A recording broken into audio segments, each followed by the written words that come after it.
Well, welcome to a special episode of Civically Minded on Eschatology Matters. Let me get William Wolfe in here. Okay, let me get William Wolfe back in here. My apologies, William. Let me actually add you.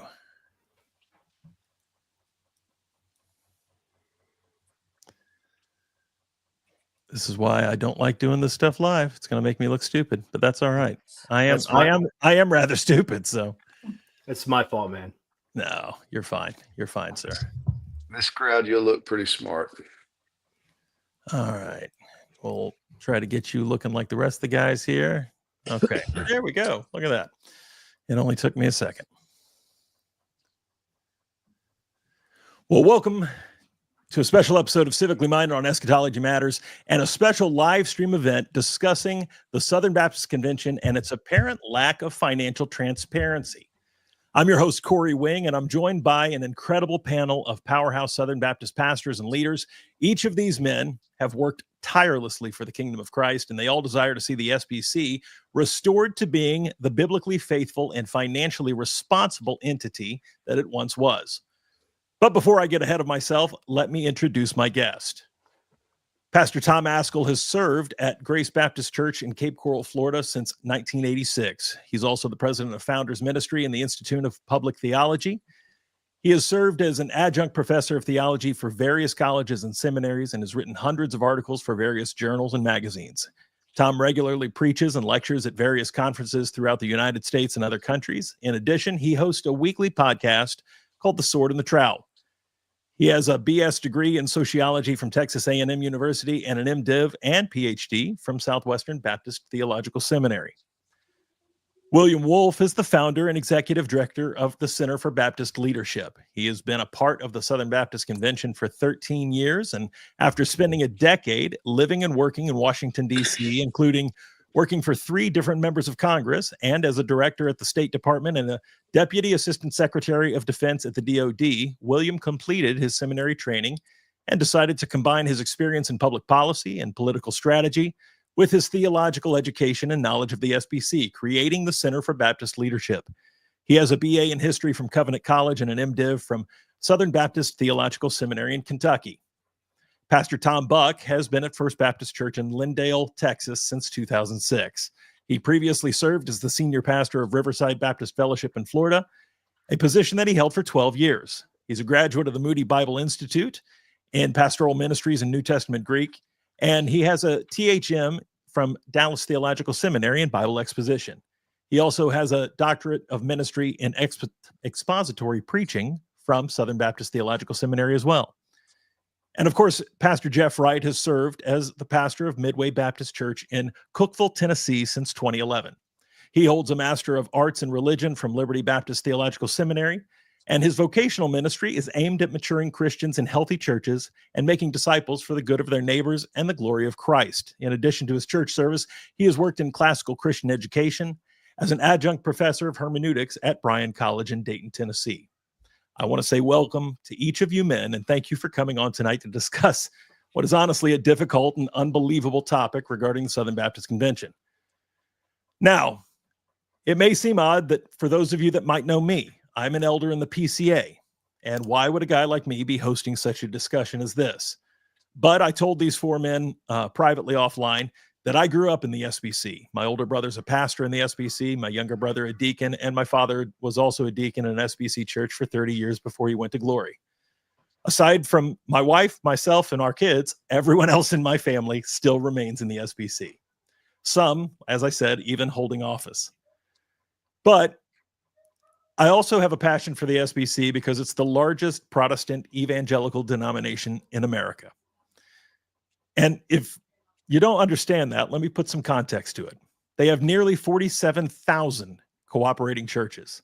They have weekly attendance over 4 million and membership almost at 13 million. They have more than 3,500 overseas missionaries and almost 3,000 US-based mission workers. It is safe to say that the SBC is a bellwether for American Christianity.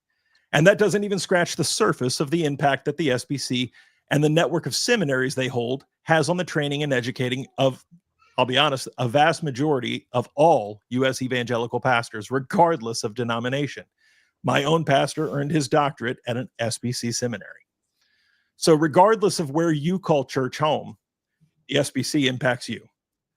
So join us tonight as we discuss how we can restore this wonderful denomination back to being scandal-free, biblically faithful, and strong, because that's what's best for America in general. Welcome, gentlemen. Thank you. Good to be here. Pastor brother. Ascol, I think I want to start with you because so many know Founders Ministry, and of course your longstanding ministry among just not only the SBC, just you're kind of many of you are, in fairness, a staple in the Baptist community. So my first question, Pastor Ascol, is for you. How in the world did we get here? I think a lot of people who are aware of some of this, they don't even understand how any of this happened. So how did we get to the place we find ourselves tonight? Yeah, well, I'm not sure I understand it fully myself. I do know that we wonderfully saw God work in the latter quarter of the 20th century to restore the Southern Baptist Convention to a conservative heritage. And that is largely regarded by many of us in the conservative wing of the SBC as the conservative resurgence. And we saw our seminaries, our institutions, and agencies purged from those who were pretending to uphold the authority of Scripture when in reality they were undermining it. And so, by God's grace, over those decades, we saw our seminaries being led by men who affirm the inerrancy and infallibility of Scripture, and those teaching in our seminary the same things, those leading our denominational entities also having those same convictions. And I can just say for myself that once that battle seemed to be pretty firmly in hand and conservatives were at the helm of our institutions and agencies, I just kind of went back to being a pastor, and I was satisfied with the ones who were leading us and believed that, they were kind of the watchman on the wall. I had plenty to do as a pastor. And it wasn't until probably 2016, 17 that people began to bug me saying, what do you think about this going on in our seminary? What about that? And I just didn't pay much attention. I thought if we really have problems, we got other guys a lot smarter than me that will be sounding the alarm. And when I began to talk to some of those guys and realize, wait a minute, they're not seeing what I'm seeing, about 2018 or before, it dawned on me, no, 2017, summer of 2017, it dawned on me, we got problems. We're not going to be helped by the guys that I've been trusting to help us. And so I need to start trying to get up to speed on things. So I think the culture just overwhelmed us, and those who were leaders fell asleep at the wheel. And today I look back and say they largely failed us. And it's sad to me to say that, but I believe failed leadership is certainly at the top of the list of how we got here. Now, I grew up, as I said, in this denomination. So you're talking, and I'll be 47 in about 3 or 4 weeks. So I was a little boy when much of what you're discussing was going on. So you're talking people like Adrian Rogers, correct? And other men. Who were some of the big key players that were involved in the conservative resurgence? You're talking in the very late 70s and the early 80s, correct? Yeah, it'd be Adrian Rogers, Paige Patterson, Paul Pressler, Russell Camerling. There were others as well, but Paige Patterson and Adrian Rogers were probably two of the foremost leaders. Charles Stanley, Bailey Smith, all of those men were involved as well. Well, and I grew up at a what is now a pretty large church just outside of Charlotte, and they had the Bailey Smith Crusade every year. It was part of the warp and woof of growing up in that particular church, and so it was an amazing thing to see as all of that kind of came to the forefront. And then my older brother, who is a ordained pastor in your denomination, and even many years ago when he went off to college, I remember him telling me something's wrong. And they started. He started coming home with stories, and I'm 3 years younger than him, so I was still in high school, and so this would go back to the mid '90s, late '90s, and he would come back and say they're starting to teach us about the critical view of Scripture, and things that quite honestly don't make sense. I don't understand why we're getting fed this stuff. So, William, I'm being told that you're not on screen. Let me try to fix this. My apologies, my friend. Let me see if I can add you back to stage and see if that helps. Because you're showing up on mine, so I don't know why you're not showing up in the stream. My apologies, sir. If I say something, does it bring me up? It does not. So let me. You want me to leave and come back? I can leave and there it is. Are you on now? Yeah. Okay. So my apologies for that, gentlemen. But so I was a boy when much of Pastor Ascol, much of what you're talking about was happening. And again, I think what you said is so true across the board. Whether you're talking denominationally, I think we as Americans have seen it politically. Christians especially have this mentality that things seem to be righting themselves. We've corrected the mission drift, and I'm going to go back to raising my kids and pastoring my church and doing all of the things that God's called me to do. And I'm going to trust that the guys that we put at the helm are going to just keep doing what we put them there to do. And sadly, what you just iterated about the SBC, we've seen rinsed and repeated everywhere else. Again, I'm in the PCA, and this could easily be 4 of us from the PCA and 1 of you hosting and us talking about side B theology and the revoice movement, or quite honestly, because I know William was I saw him tweet about this over the weekend. What just happened over the weekend with one of our teaching elders going back and forth with Megan Basham about some segregated, lunch or service or something. So we have. Please don't let me paint the picture that the PCA has it all figured out. And so that's why I thought I'd come and pick on the SBC. Lord knows we have our own problems. And I would beg that you men in whatever spare moments you have, pray for us too. But it is amazing how this does end up being endemic across all denominations. Well, William, I would like to move down to you if that's okay, as with something that really is so glaringly apparent in this when we talk about the financial transparency or lack thereof.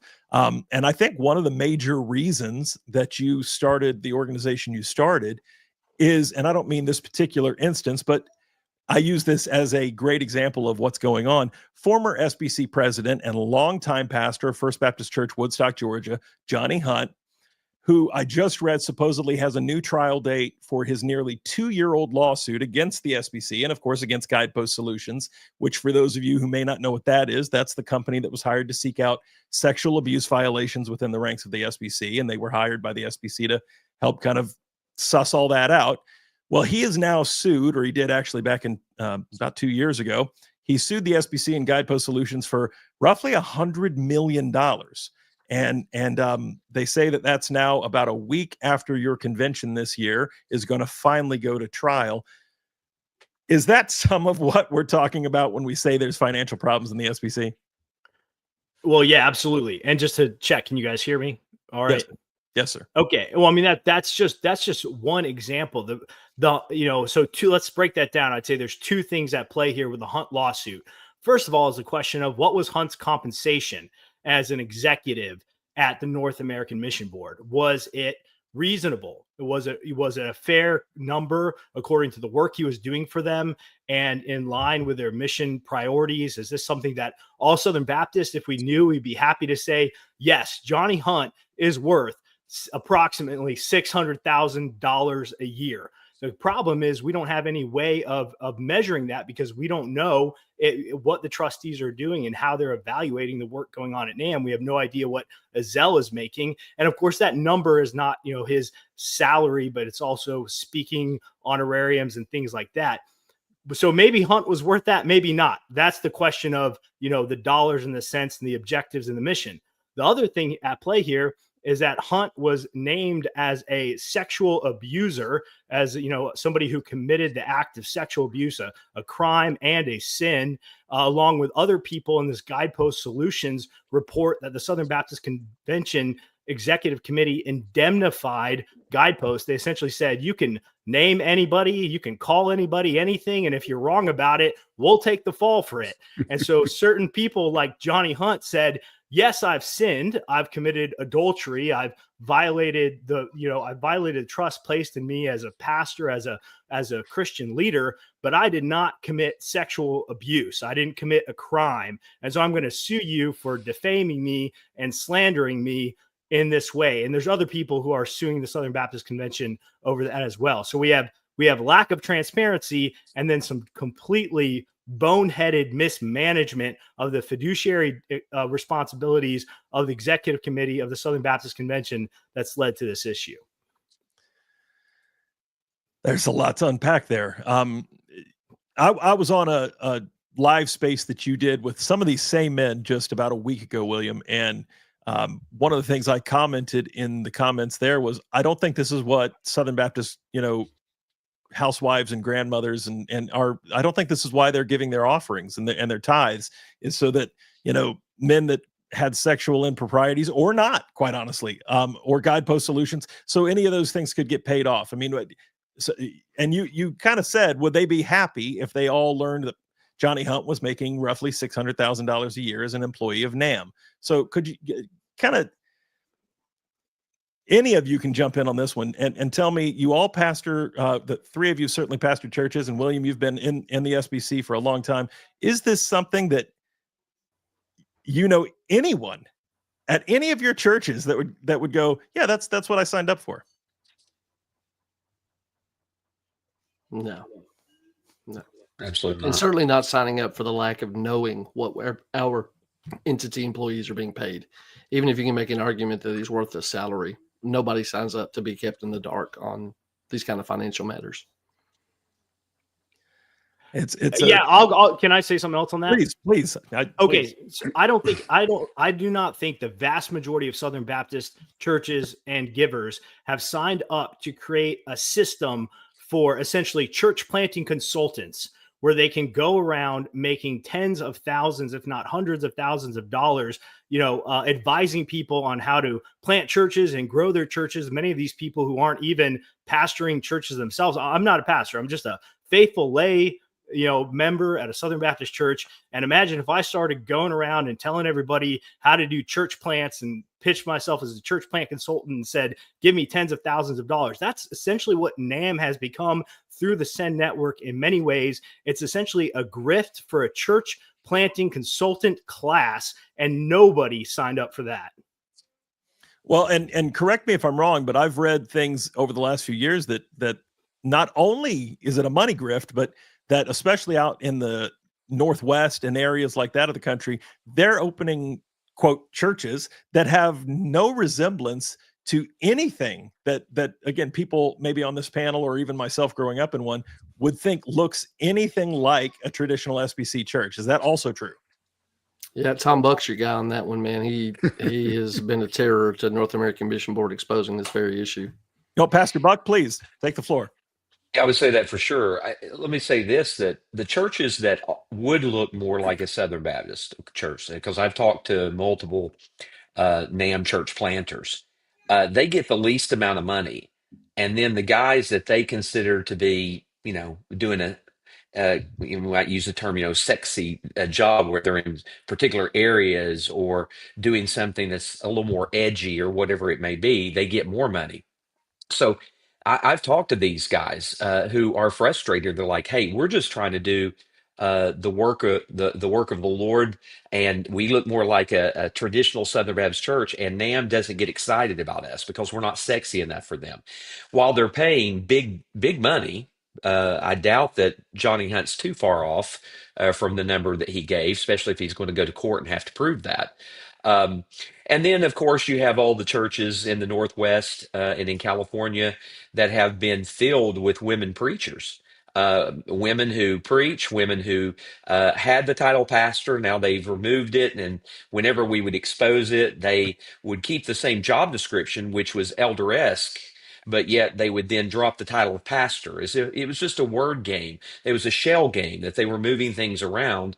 And that's a fact. I mean, I've given so much evidence publicly on that, try to deal with it privately. And I think that's one of the biggest problems that all the men here have is people make mistakes. You can't have a big entity as large as NAM and there not be something happen that's a mistake, right? And so we're not looking to fry somebody for every single mistake that occurs. But the problem is that there's no transparency even on that. When I would email them, I would get the runaround. Kevin Azell would even once said that I just had a heart problem when because I would continue to ask questions about things. He said that in an email to me. Um, and then he would tell me one thing, and then I'd find out that there was something totally different that was taking place and going on. It's just sad to see that we cannot get straight answers from our entity heads. So it's not just financial; it's just in the practice, and they don't repent. Just come out and say, "Hey, I made a mistake." One of the things I said to Kevin Azell on the phone one day, I said, "I'd like to know," and I said, "if I were in your position as the president of NAM, I would be asking my guys, how come a little country preacher in East Texas of a small church knows more about what's going on in NAM churches than I do, and I'm the president?" I said, I'd be wanting to know that. And his response to me is this: "Yeah, that's a good question," but never would get down to the heart of things. Well, so that leads to something that happened last year in Indianapolis. Saddleback Church, of course, was disfellowshipped and was somewhat a sacrificial lamb for this very type of topic, correct? I mean, they were ordaining females. Can you walk the audience through some of what happened there and kind of how all that came to a head? Let Tom, you probably know that as well as I do. Well, yeah, I mean, Rick Warren, when we were out in California for the annual meeting, held court on the floor of the Southern Baptist Convention and claimed that he had trained more pastors than the Apostle Paul and the SBC combined, or something like that. I forget the details, but anyway, 1 million men or something like that, that are people, not just men, for pastoral ministry, and he'd been faithful Southern Baptist and yada yada. So the that was his appeal to not have his church dealt with. And I think that was the year it was famously said, with the committee that was studying this, we don't know what a pastor is, so we don't know how to handle this. Well, they got embarrassed sufficiently enough that the next year everyone was pretty convinced that whatever a pastor is or isn't shouldn't be a woman. And so they were brought up to be removed. And in Indianapolis, that did happen. But it was everybody talks about, oh, look how the conservatives handled this. Look, anybody could have given a speech and Saddleback was going to be removed because they had so flagrantly just in the face of the SBC and everybody else. Rick Warren stands up and says, I was wrong. I realized that women can be ordained, and they just very famously ordained, I think it was 3 women to be pastors. So yeah, that was uh, I mean, it was important to remove them because it did signal that, yeah, we're not going to tolerate this. But on the other hand, it was not the kind of cases that Tom Buck has been uncovering that once they were brought to light, people began to shuffle and change titles and change their websites in hopes that nobody else will notice. So I don't put a lot of stock in that. Well, and the big story was really not Rick Warren. The big story is the one that nobody really talked about, and that was the other church that had the female That's pastor right. that was in Kentucky. Fern I can't Creek. remember what her name was or the church's name, but they Fern they were Creek. Mhm. disfellowshipped at the same time. And she comes on the floor. The most important question at that convention was made by her on the floor. Why now? Mm. She Mhm. asked that question. That's the question of that convention, a particular, I should say, gathering. And so she was not too far from Louisville. So they knew that was going on. Paul Chitwood had preached in her church while she was pastor. Now, I've talked to Paul about this. This is when he was not when he was with IMB, but when he was over the Kentucky um, Association of the state. And so they knew it was going on. He had preached there. Al Mohler knew it was going on. He knew they were down the street. But yet in 2019, I sat in a room with several other men. Albert Mohler was there. Danny Aiken was there. And we addressed the very issue and the problem with women preachers. And Dr. Mohler looked at us and said, there is no problem with women preachers in the SBC. There's probably some people sitting here that could confirm that I'm telling the truth on that. And he then proceeded to say, that we were giving him evidence, and he was just ignoring it. It was just a week later that Beth Moore did her famous Mother Day sermon, and Dr. Moeller went on Twitter shocked, that, and she said something about Honeycutt, Dr. Honeycutt. Tom, you probably remember this. And Dr. Moeller went on and said, "I never thought I'd see the day." Well, we had told him the day's already here 2 weeks earlier. So, and I don't mean to smack him down. It's just we've been failed by our leadership from Dr. Moeller all the way down. I love Dr. Moeller. I respect him. He's one of the reasons I stayed in the SBC, because I came out of DTS in 1993. I was wondering if I was going to stay in the SBC because I'd grown up in it. Dr. Moeller becomes president of Southern, and that gave me hope. And so I respect these men. I love these men. But we have been failed because they have not. I remember specifically saying to Dr. Moeller, you're a general. We're your soldiers on the front line, and we're coming and reporting to you what's taking place, and we need you to hear what's taking place. And that was in 2019. So we went from 2019 to 2024, right? And when Saddleback happens, for 5 years, showing him and others in the SBC that NAM was a problem in these other things. They don't deal with anything until they have no other choice to deal with it, until it's a politically inconvenient for them to not deal with it. Mm. Wow.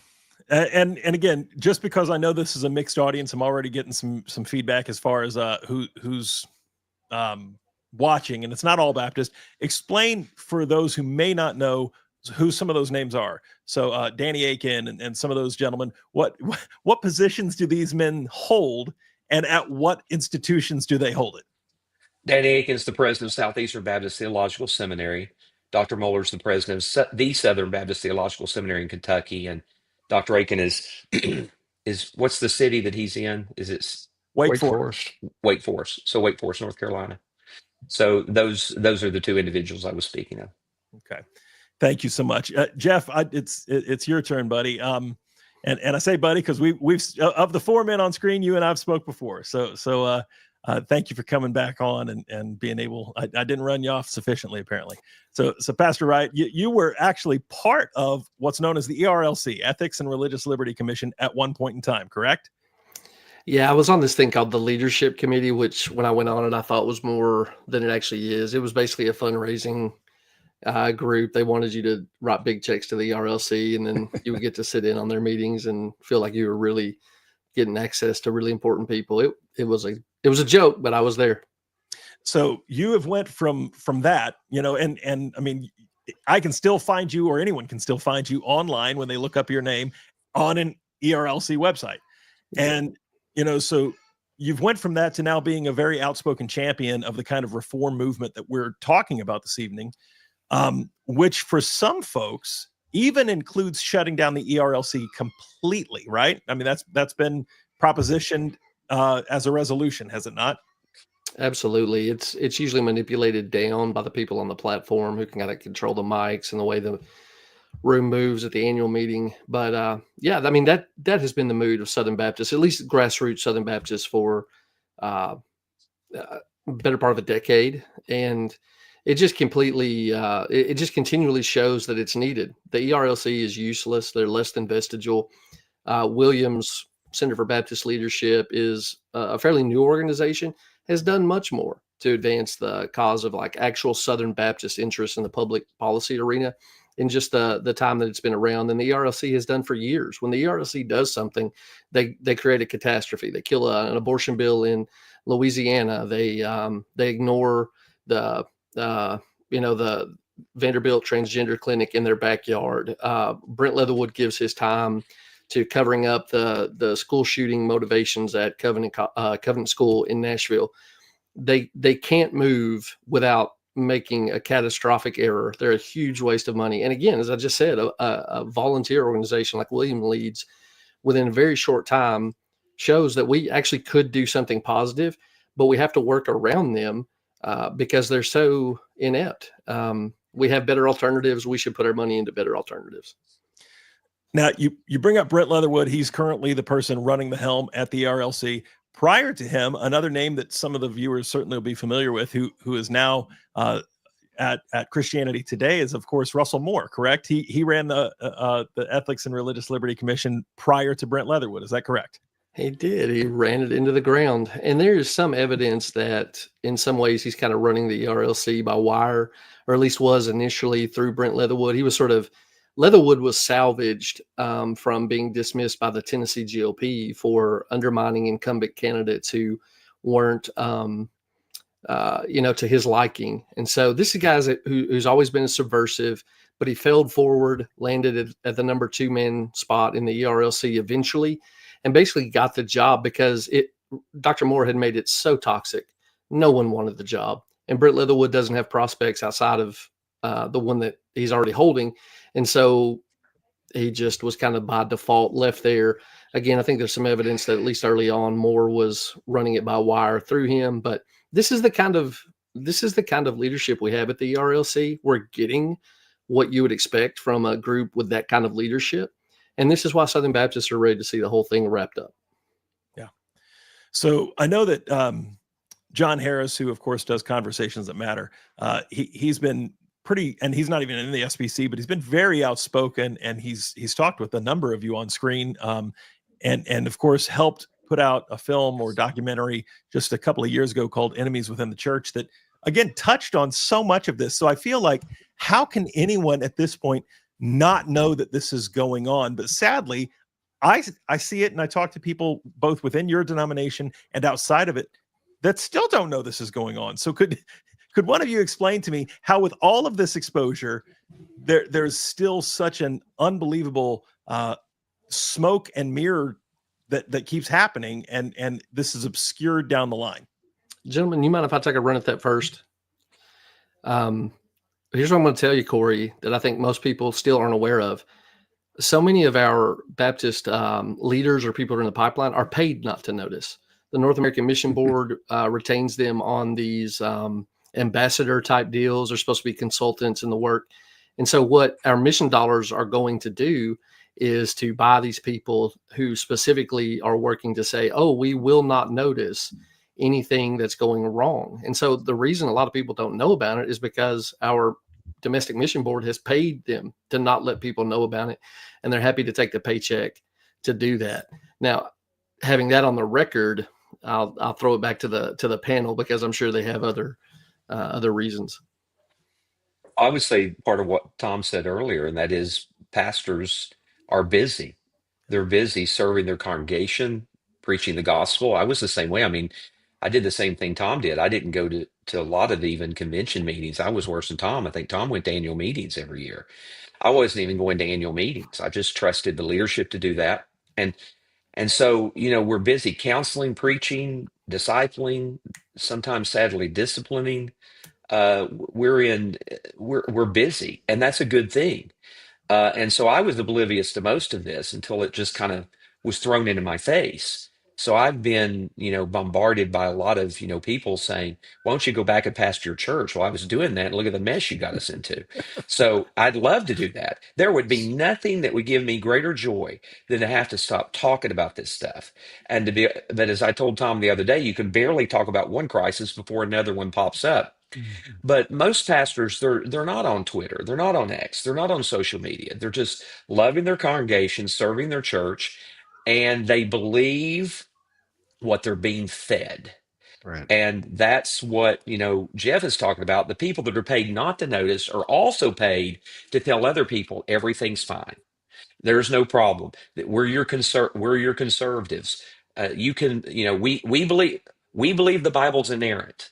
If I hear that one more time, I think I want to vomit. Not from the wrong perspective, right? I believe it's inerrant too.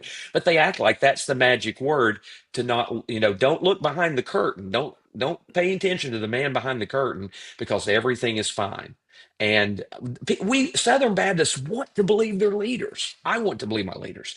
They're loyal people. Look at what they give to the cooperative program and to the other institutions, because they love the Lord. They love missions. They trust their leadership. That's it. That's a positive thing when you have good people at the helm that are doing the work well and protecting the people. But when that doesn't happen, it's a lot like you don't know you have bad policy until you have a problem, and you don't know you have bad leaders until you find out that now you're $13 million in debt and going to be quicker and quicker.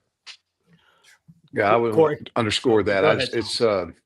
It's failed leadership again, because at any point along this process over the last 8-9 years, one or two key leaders in the SBC could have stood up and said, wait a minute, this is bad. We need to stop this.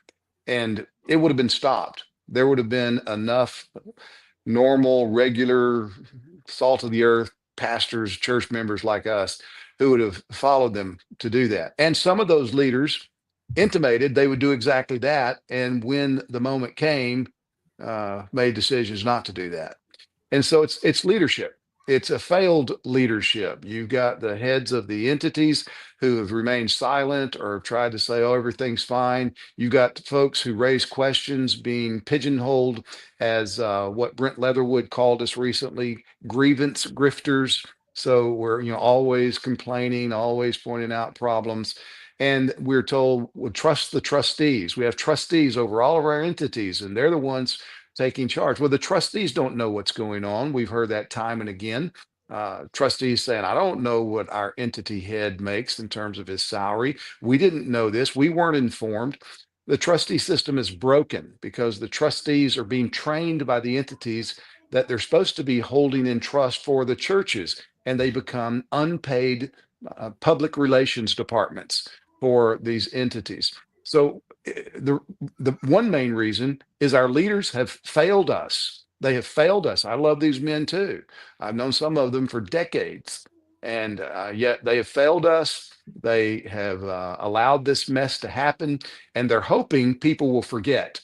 They're hoping people will forget the things that they said. For example, when the sex abuse task force was initiated, and we had every leader in the SBC, almost without exception, come out saying, we must do this. Oh, we must do this. We have an epidemic of sex abuse in the convention. This must be studied. And now here we are paying the bills a few years later and discovering, what was it, over 6 years, 7 churches or something like that. There's no epidemic in the SBC, never was, because of the nature of our polity, because of the quality of our churches and pastors. We hadn't done anything perfectly. 47,000 churches, and 7 of them over the last several years that have been discovered by the very people that have run us into debt now to try to figure this out. The world ought to be coming to us and asking us, hey, guys, how have you handled sex abuse in your churches, in the convention? Because God, though we've not been perfect, we have done better than the public education system, the governmental systems, and just about anything else that you want to hold up by comparison. Well, thank you for that. William, go ahead. Yeah, let me try to bring together like a couple of different of these strands and kind of bring it a little bit back to just the overall question of transparency. So first, a verse I want to read is from Judges 2:10. And all that generation also were gathered to their fathers, and there arose another generation after them who did not know the Lord or the work that he had done for Israel. So one, we've had a generational change in the Southern Baptist Convention, right? We had a generation of faithful leaders who brought the convention back. And now we are in the next generation, and it's every generation's responsibility to fight for faithfulness.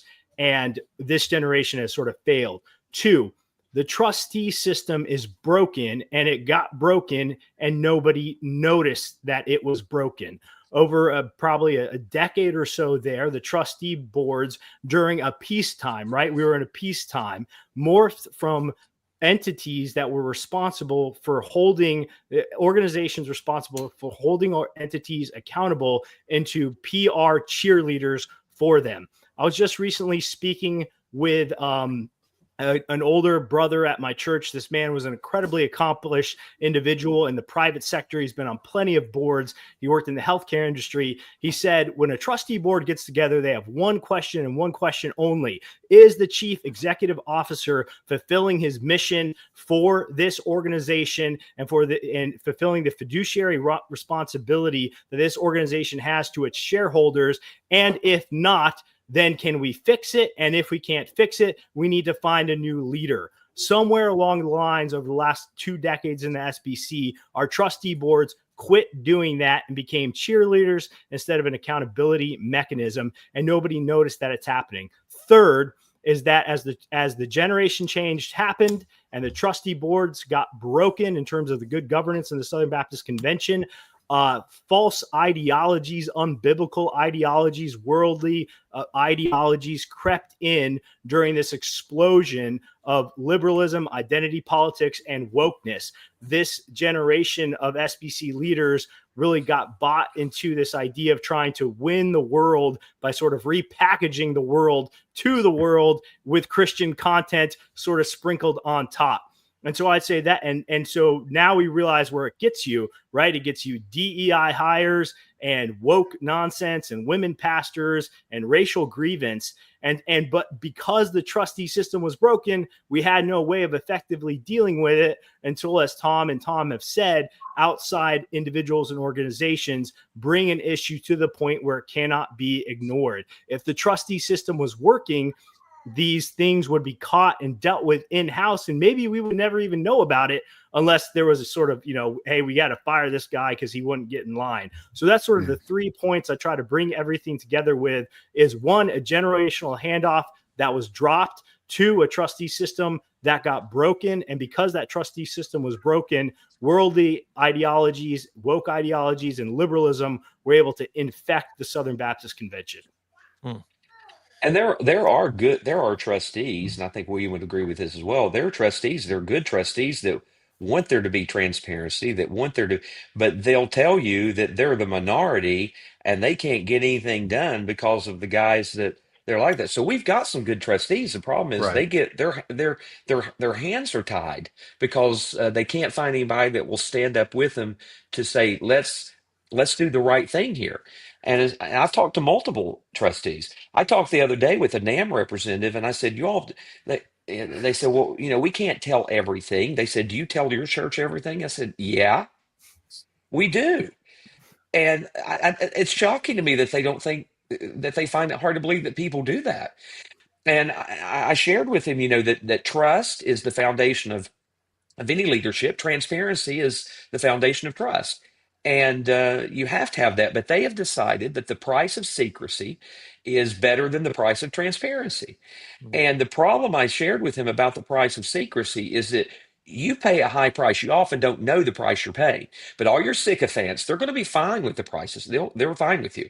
But reasonable people that are not going to be with you, and they're not going to follow you. If they're transparent and they tell us what Kevin Ezell's making, yes. Are there going to be some Southern Baptists that go, well, I don't make that, and I don't think he should make that? Of course, there are people that will be like that. But reasonable people will know it's a big organization. We expect it to be a big price tag. We should know that total package is going to be like that. So if they came back and told me total package was $500,000, I wouldn't be surprised. I wouldn't be.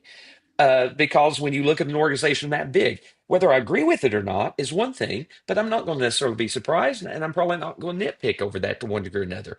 But when you decide to live in the realm of secrecy, you have speculation, you have all those other things.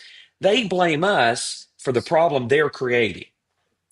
Wow. Yeah, I want to say something else on that real quick too, Corey, which is it's not just about one CEO's compensation, right? There's so much more at play here. So let me just rattle off a couple of the VPs we have at NAM in particular, right? So we've got Kevin Ezell, who runs NAM, but then we've got Vance Pittman, who's the president of Send Network. And then we have Travis Ogle, who's the executive VP of Send Network. Then we have Brian Bloy, who's the VP of Strategies and Development. Then we have Matt Carter, who's the VP of mobilization. Then we have Brian Loritz, the VP of regions. Then we have Tony Merida, the VP of planner development. Noah Oldham, executive director of Send Network. I mean, so once you start bundling all these people together, it's not just about Kevin Ezel's total compensation package. It's like, why do we have 10 VPs and executive directors between NAM and Send Network alone? What's all that total compensation looking like? And then it's not just what we're paying them in terms of salary and compensation. It would be great to know how many NAM church plants have become solvent over the last 10 years that are actually faithful to the Baptist faith and message. And you know what? Just if you could indulge me and humor this Baptist, do we actually even have Baptist in the name of the church? Right? So it's like on top of the money, it's like, are we actually planting Baptist churches that can stay solvent over time and are behaving like Baptist churches? We have no idea. Jeff, you're champing at the bit there, buddy. Go ahead. Well, the one thing I want to note there is as William runs that list off, Southern Baptists who've been in the Southern Baptist Convention for a while will also notice that there's a lot of family names connected to those VP positions. And so you start realizing that there's a lot of nepotism in the SBC as well, and it becomes a way of increasing family wealth. And that's also why there's such an appetite to keep things hidden, because there's multiple generations who are taking from the dole. A friend asked me recently, how did the SBC get to this point? And I said, this is the nature of cooperatives. They're often corrupted because they stop being about the thing that they were formed to cooperate to accomplish and start becoming about the advancement of the individuals who are in leadership positions. I've seen this in agricultural co-ops. It's very much true about the SBC. And as William's reading off that list, you start realizing that we sound like the Habsburgs. We're a very inbred denomination at the leadership level, because it's children being handed not just roles, but substantial salaries and things like that, substantial titles by their fathers, who are setting their children up as some sort of family investment. And once you start scratching at a few of those things, once you get a little bit of detail that will allow you to do that, you start seeing it's pretty compromised from every angle. William, you came from Washington, D.C. You left the swamp, as it's affectionately or not so affectionately called, to come and what it's sounding increasingly like is to wade into a different swamp. And so what in your past and now your present role are you seeing that looks just identical? What are you seeing that maybe is different?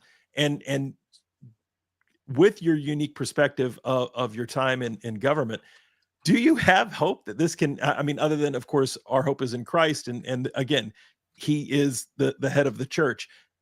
But aside from supernatural intervention, can this be fixed? Well, yeah. So the answer is yes, it absolutely can be fixed. And the way that we fix it is the same way in many ways that you would fix something in Washington, D.C., because the overlap is incredibly similar. I'm very conservative. When I worked in Washington, D.C., from the drop, I was part of like the conservative agitating Tea Party wing, right? I worked for guys like Dave Bratt and then Heritage Action. And, this was during the heyday when John Boehner had been swept into office as the Speaker of the House on the Tea Party wave in reaction to Obama. And then just along with people like McCarthy and Cantor and Paul Ryan, and they just immediately started betraying the base, right? So in DC, in the Republican Party, and you get some similar things in the Democrat Party. And what it fundamentally is you have an elite managerial class that has been matriculated into power or has gotten power, and then they work to preserve their own parochial interests while they're in power over and against the interests of the constituents who sent them there. And the same dynamic has absolutely happened in the Southern Baptist Convention. We have a clear battle between essentially the grassroots Southern Baptist and the elites. The elites are stewarding and managing a system for their own benefit as much as they possibly can, and then trying to tell the grassroots that everything is okay. So in the last, decade in politics, one of the biggest changes that we have ever seen is the grassroots Republican reaction to the failures of the establishment and the selection of Donald Trump in 2016 and onward. And now Donald Trump, back in his second term, is finally sort of smashing this system. So the solution in the Southern Baptist Convention, and here I appreciate this question because, people love to say, oh, you're bringing politics into the church, into the SBC. Well, brothers, what do you call an organization that has, 40,000 churches? It's a political organization, right? It's a cooperative program. The way you organize yourself is through a body politic. Robert's Rules of Orders on our floor at the annual meeting.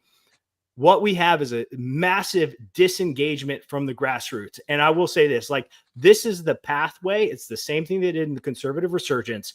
My hope for the next, I'd say 5 years, I'm kind of giving myself a benchmark here, 5 years. If over the next 5 years, we really cannot get the grassroots Southern Baptist churches re-engaged in the convention, then maybe I will throw the white flag. Because that's what it's going to take. It's going to take sort of this massive re-engagement from Southern Baptist churches to do the work of coming to the convention and holding these people accountable. We will meet in Dallas in June.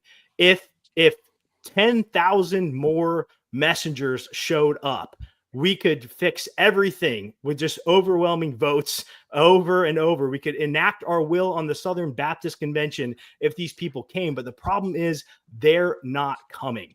So how do we get them to come? That is the we'll say $610,000 question for solving the Southern Baptist Convention. Well, one other difference, William, is that our government, who has been clearly abusing and misspending our money, right? That's been made clear by Doge. They're using tax dollars. The SBC is using their tithe dollars. They're taking money from honest to goodness, sweet little old widows in my church. I'm not just, they are, who are sitting there and writing checks and giving to the Lord. They're taking the Lord's money and acting like they own it. It's bad enough when a government leader takes our tax dollars and acts like they own it. It's worse when a leader of a religious convention, the largest Protestant denomination in America, takes dollars that people are giving in gifts to the Lord and act like it's theirs. Yeah, buys box seats at baseball games and hands out unable to be counted pieces of swag to make everybody feel good about being part of the club. Well, didn't NAM stay at the Ritz in New Orleans or something like that? Wasn't that exposed?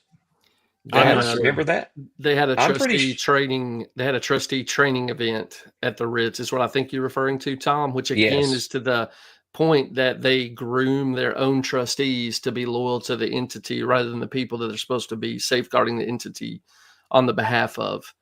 Corey, you may not know this, but a while back, you asked me about the ERLC. The ERLC became so odious that their the president of their trustee board, who I don't have a lot of alignment with, worked with the trustees and said, it's time for Brent Leatherwood to be fired. Went to fire Brent Leatherwood. Brent Leatherwood called Papa at Christianity Today, had him squall to his elite leaders, buddies with big platforms, and got the trustee president dismissed. So even when the trustees are not groomed into just complete yes man status, even when they are forced at such a crisis point as Brent Leatherwood's incompetence, they can't even hold the leaders accountable. The system is corrupted top to bottom, and it shows up in things like the trustees getting to go to the Ritz on missions giving dollars. And when they do find that they have to do something or feel like they need to do something, they can't get it done because establishment evangelicals intervene to stop actual accountability. The story's actually a little bit worse than that. And since we're doing this, it can live on for everybody here. From what we've been able to piece together, after Indianapolis, where there was a pretty big vote to abolish the ERLC led by Tom Ascol, maybe 30, maybe 40% of the room, the trustees knew Brent Leatherwood needs to change. Something needs to change. And they communicated that to him. Well, then when Biden dropped out of the race, Brent Leatherwood took Democrat talking points and essentially cheered Joe Biden for doing what's in the best interest of the country, by stepping out of the race. And that was sort of the final straw. And so Kevin Smith got essentially verbal agreement from the executive committee of the trustee board. And this speaks to how messed up these trustee boards are, is there's another little board on top of the board that makes decisions for everybody else, that he needed to put Brent on leave. They needed to discipline Brent and bring him back into line. Okay, so then Kevin Smith drove from Florida to meet with Brent in his Nashville office to tell him he's going on leave until they can figure this out. And Brent sits in the office across the table from him and says, no, I'm not going on leave. You can't make me go on leave. So Kevin Smith, kind of being a little bit of a hothead, and I've seen this in person before, sort of fell, bottom backwards into doing the right thing and said, okay, well, if you're not going to go on leave, I'm the chairman of the board, you're fired. And so then Brent's, I think, is just like, okay, yeah, we'll see. So then Kevin walks out and tells the ERLC press person there, I fired Brent, put out a press release, I'm in charge. So they do that. And so then Brent calls Russell Moore and they spin up the whole campaign. And at the end of the day, who comes out on top? Brent Leatherwood and Kevin Smith, a black chairman of the board of the trustees, is dismissed. So, I mean, it's even worse than you could possibly imagine. Wow. I've said that a number of times, but because this is so incredible. I mean, this sounds like palace intrigue, which you just don't expect, to all of your points within the house of God, of course. And I being in the PCA, and again, I don't want to throw all the stones your way. Again, we've seen this, and I will say to each of you men's credit, it was when the PCA General Assembly started being attended by more men, including ruling elders. They were a huge part of us rooting out, some of the revoice and side, and we still have a ways to go. Don't get me wrong. We still have revoice and side B men that need to go, but it was ruling elders saying, I'll pay for a hotel. I'll take vacation time if I have to. I will come and be a part of what's going on at the General Assembly so that we can steer this thing back into a healthy position. And we, over the last 2 or 3 years, have started to claw our way back to at least having a fighting chance. Where, again, we're not there. We let Greg Johnson slink away without defrocking him. We should have done that. I mean, and again, this will live on in my world too. So I mean, I'll probably catch heat for that from some people in my world. But if men who have a spine like the 4 of you men don't speak out, then this goes on forever. So thank you for being bold enough to say things publicly. My goodness, for starting entire organizations to help correct this problem. I know, again, I've listened to Russell Fuller talk about this on other podcasts and talk about what he's seen firsthand there at, in Kentucky. And so it's incredible to see how deep this really goes. I want to be, again, respectful of time. And Pastor Ascol, I know you said early on that you need to go right at about the hour point, and we're getting very close to that. If some of you other men want to stick around and kind of bat around some topics, I'm happy to do that. But Pastor Ascol, you can drop out whenever you need to. I want some practical, logistical steps that and we'll kind of take them in order. Each of you can have a turn, and Pastor Ascol, will start with you so you can dip out when you need to. Give me some practical steps that for the Southern Baptists that are watching, or maybe family members that are like myself, who are in another denomination but have loved ones that are still in the SBC. What are some things that we can encourage them to do, or that they could go and do right now that would help turn this thing around? Well, certainly pray, because there's a God in heaven, and we ought to never forget that or take that for granted. But also talk to your church, make sure that your church understands the issues, what's going on. We never have more than about 8% of Southern Baptist churches represented at an annual meeting. And so it's the people in the room, the messengers from the churches, that make the decisions. It's going to be in Dallas in June, so it's far more centrally located to more Southern Baptist churches than what we've seen the last couple of years. Go to Dallas. Plan to go to Dallas. If your church has never sent messengers, which is highly likely because most have not.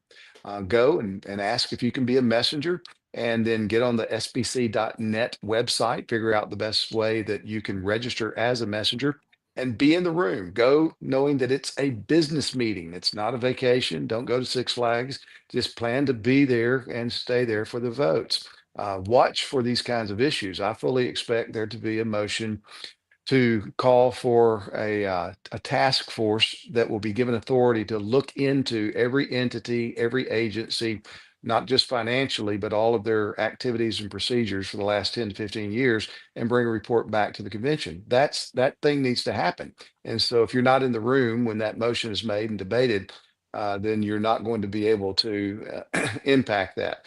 And remember that, as we are often told from the platform, the local church in the Southern Baptist Convention is headquarters. And we need to remind the servants of those churches that headquarters is not happy. And that if they're not going to serve the will of the churches, then we're going to have to get new servants.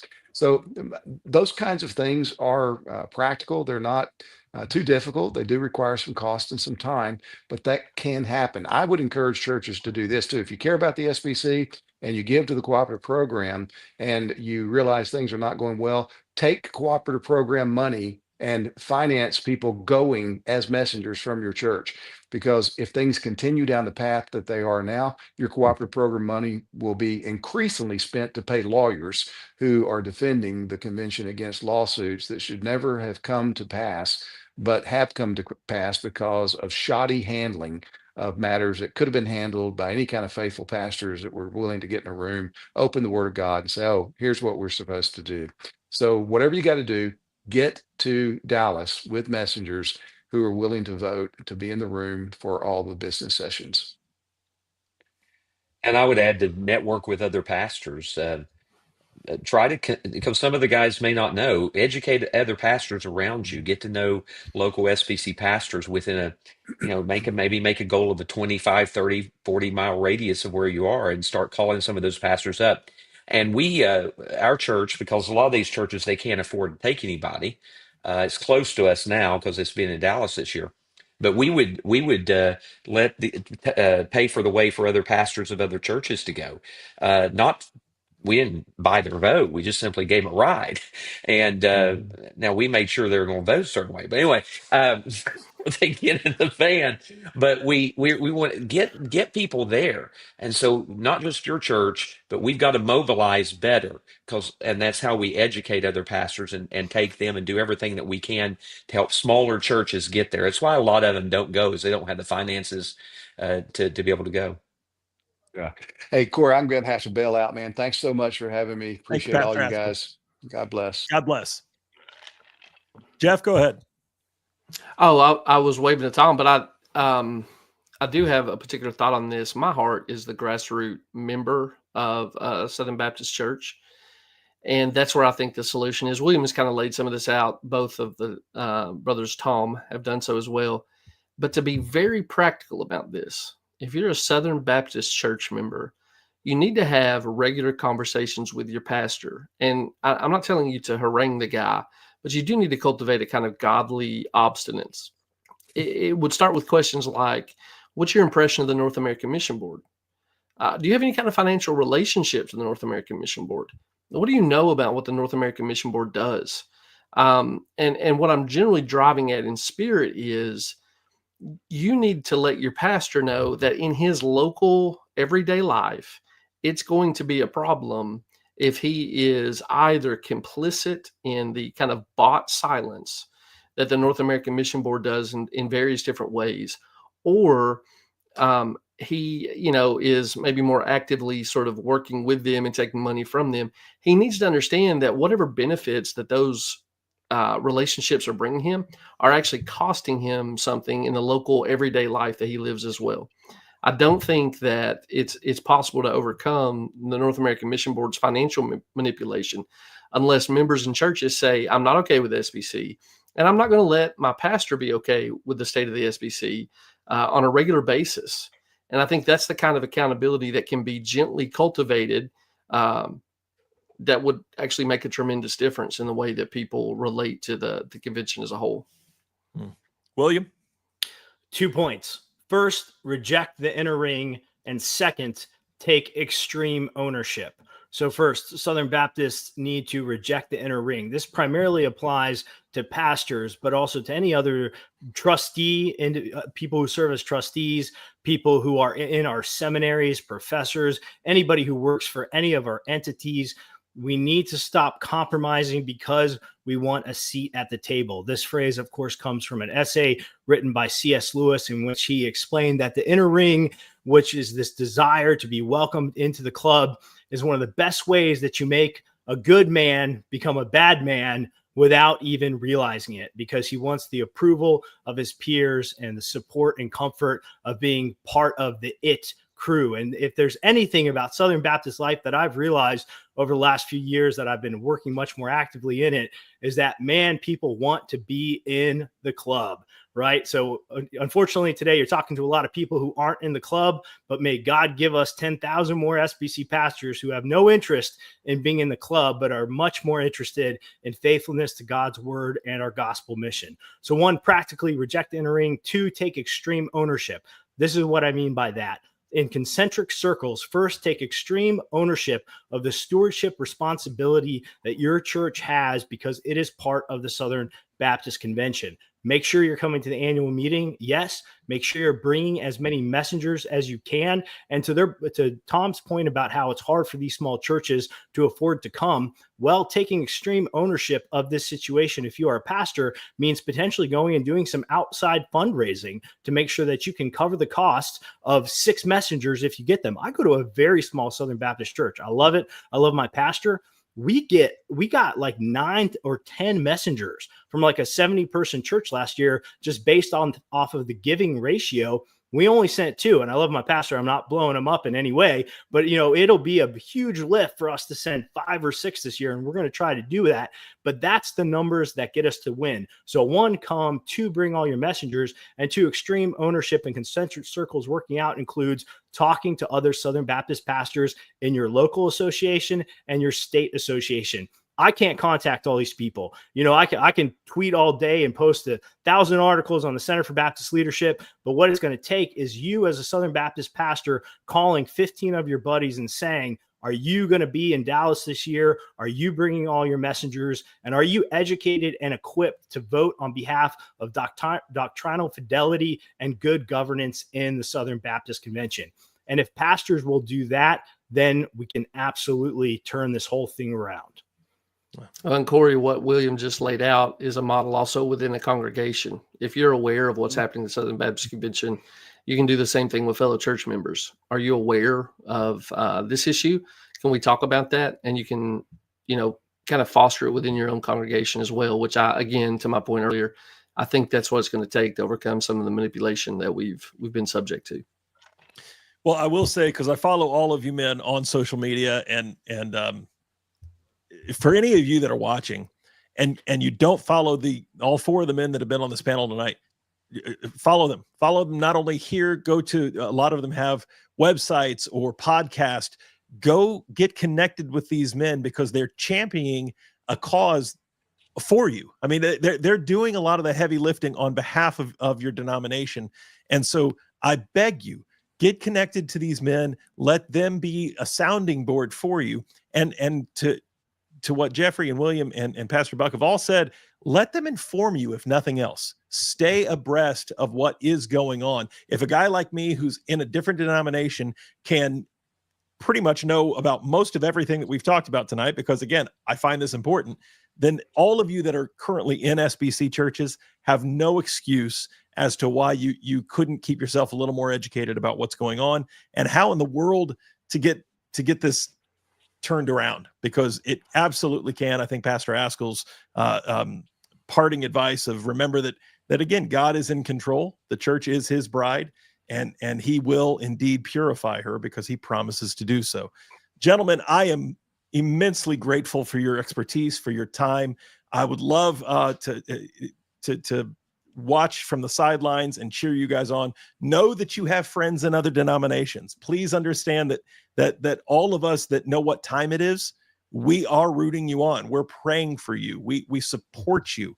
We're your brothers in Christ, even from other denominations. And so if there's ever anything that I can do personally, or that I can help rally other men in the PCA, please don't ever hesitate to reach out to me privately or here online. You have an absolute friend and a supporter in Corey Wing and Civically Minded. And I want to thank Brandon and the guys at Eschatology Matters for opening up their platform as well to get this a little broader audience. They're much, much bigger than I am. And so thank you, gentlemen, for doing that. I still, I owe you all my fidelity because you beat the absolute fire out of me in the bracket just a couple weeks ago. So, I got hammered in round one by Eschatology Matters. So, now I'm just their lackey. So that's how this works. If you guys didn't know, that was in the fine print of what Greg Moore does. So thank you, gentlemen, for what you've done. If you have people that have been watching, if you have questions, you're welcome to reach out to me or any of these men. And if you don't feel comfortable reaching out to them, reach out to me, and I will. I'll try to do some legwork on the back end. Thank you guys very much. God bless you, and go get them. Thank you, brother. Thank you, Corey. Good to see all you gentlemen. Yes, Thank you you, too. Corey.